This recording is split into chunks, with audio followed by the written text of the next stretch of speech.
tunnel. Ayan po ang ating tunnel. Okay. Dito tayo sa gilid. Ayun, ayun. Wow na wow. Pak na pak na.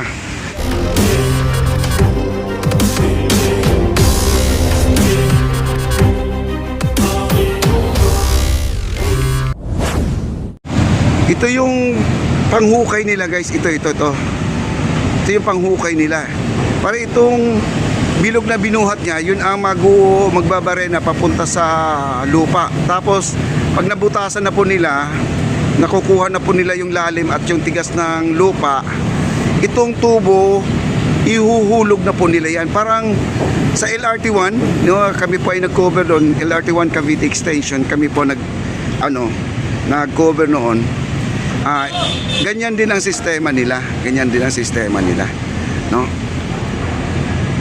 Ayan o, sila po ay parang ililipat yata nila yung kasi ito yung barena nila, nandito yung barena nila. Grabe guys, ang ganda talaga ito pag natapos. Kita nyo naman ang kanilang trabaho, talagang gumagamit sila ng mga mabibigat na equipment dito para lang maikabit yung dambuhalang bakal na to. Ito no? Ayan. Ito po guys ay ibang company to ha, ibang company. Kino-cover na rin po natin kasi para makita nyo na ganito po ang paggawa. Kasi ito ay karugtong po ng ating esplanade mga kaibigan sa FCCDI mga kaibigan, no? Ayan. Ito ay GFFC. Anong company, sir? Ayun, sinabi niyo na, sir. Di, anong meaning ng GFFC? Ay, Sige, salamat. GFFC. Di ko lang alam ano ang meaning ng GFFC, no?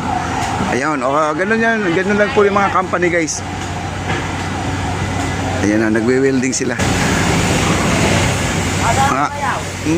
No? Okay. Dito tayo sa gilid. Ayun, puro tubig dito guys, no?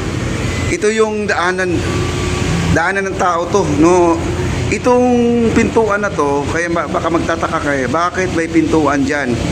Ito po ay babaan po pag nanggagaling po kayo sa ibabaw ng tulay ng ating MacArthur. Pagbaba mo doon sa pinakadulo, dito ka daanan po ng tao to papunta dito sa loob, no? Sa tunnel. Ito yung tunnel guys, ito yung tunnel. Yan. Kaya meron dyan. Ngayon ay hindi na po nagagamit, ginawa na lang po ng bahay, ng tinitirhan na lang po. Pero wala na pong tao yan, malinis na po yan. Ayan guys, kita nyo naman, nagbabaha baha ang ilalim ng ating tunnel. Ayan po ang ating tunnel. Baha grabe ang baha talaga. Ngayon guys, pupunta na po tayo doon sa dulo. Padadaanin muna natin si Kuya kasi magsasalubong kami ni Kuya. Okay. Wow. Ito guys, hindi po squatter to. Bahay po ng mga empleyado to dito ha. Baka sabihin nyo squatter. Hindi po squatter to. Pagkatapos naman ito, pag nagawa to, ito na may tanggalin naman din to. Kasi tapos na po ang kanilang trabaho. Okay. Tapasok na po tayo doon sa punta tayo doon sa dulo na. Pasyalan po natin yung Arroceros guys, no? Tingnan muna natin yung ginawa nilang ng malaking poste at pinupurmahan na po nila ngayon. Ayan, pasyal tayo. Grabing tubig dito guys, wala talagang walang drainage, wala siyang drainer para matanggal yung tubig na to. Pero sila Bossing Charles, ginawan po nila ng paraan yan, nilagyan nila ng water pump, no? Ayun, parang panghigop para itapon sa ilog ang tubig na yan. Kasi wala na talagang labasan to, wala na. Konting ulan lang, talagang bumaha na. Dito po ako na-stranded nung nakaraang vlog ko. Okay.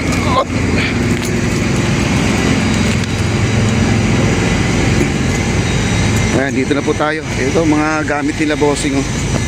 Yan. Dito tayo sa likod. Sa puwet ng lakad tayo dito guys. Kita nyo naman yung sitwasyon dito. Mahirap talaga. Kaya ayaw magpapasok sila ng vlogger kasi ng mga vlogger. Ako lang talaga ng binigyan lang po ng hello. Yan po yung ating mga master dito guys. Ito yung maso nila Ako lang binigyan ng pagkakataon na makapasok dito guys, no? Kaya yun.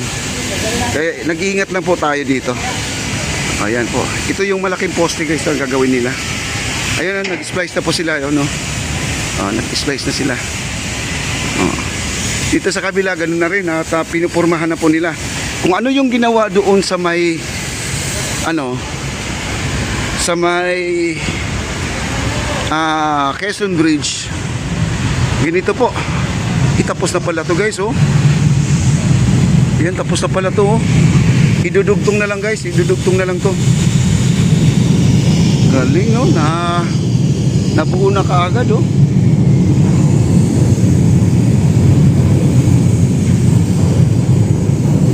Ang galing nila no.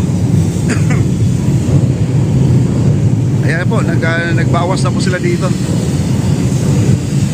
Ayan.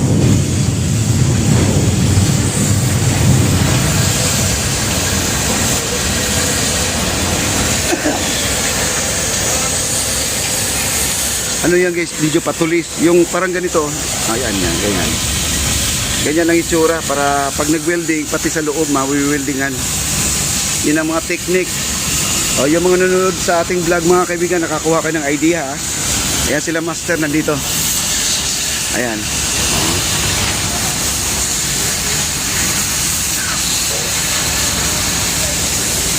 Pag nabutasan na pala yung sa acetylene, mabilis na lang po siya, malambot na lang siya Hindi pala siya hindi siya mahirap pag naluto na yung bakal. Ayan Ayan guys, idudugtong na po nila. Ayan po si Foreman, nandito si Foreman Jason mga kaibigan. Ayan baka mamayang gabi guys, bubuhusan na to. May mga anchor na rin sila Mamayang gabi, baka bubuhusan na rin to. Ito itong brown na to, itong I-beam natin. Ito. Ito po yung ipapatong dyan. Gaya doon sa ating Quezon Bridge mga kaibigan. Ayan, at lalagyan na po nila ng anchor. May anchor na sila. Stainless pong anchor dito. Kasi di po sila gumagamit ng mga yung kinakalawang na anchor guys. Talagang stainless po. Yun po ang gagawin. Yun po ang magkabilaan guys. Yun Ayan magkabilaan Ayan. Ayan po ang mga nagpipintura sa ating MacArthur. Ayan, nakabinbin doon nagpipintura sila. Talagang pinaghahandaan po sa pagbubukas ng ating esplanade sa Arroceros guys Grabe, napakaganda talaga ito. Dito, biruin nyo naman, isipin nyo may namamasya na dito maglalakad papuntang Arroceros Napakaganda na. Kita nyo? Wow na wow, pak na. Napakaganda na. Ayan si Foreman, nandito si Foreman, nakaabang. At kailangan po na mayroong nagmamasid sa kanilang trabaho. Foreman Jason. Ayan, akit tayo dun sa taas guys para mag-overlooking tayo Good morning Morning. Ayan. Tingnan nyo guys, hindi pa nalinis tingnan mo Ayan ang dami pang basura, hindi pa nalinis lahat. Dito, mabilis ang trabaho. Ayan Ayan guys yun yung mga anchor na yan. Napakamahal yung anchor na yan guys. Ayan, naka-welding po yan sa ilalim. Di po basta-basta makukuha yan. Yun po ang holder ng ating I-beam. Yung I-beam na yan. Yan Grabe. Dito, may tagtatrabaho pa rin Ayan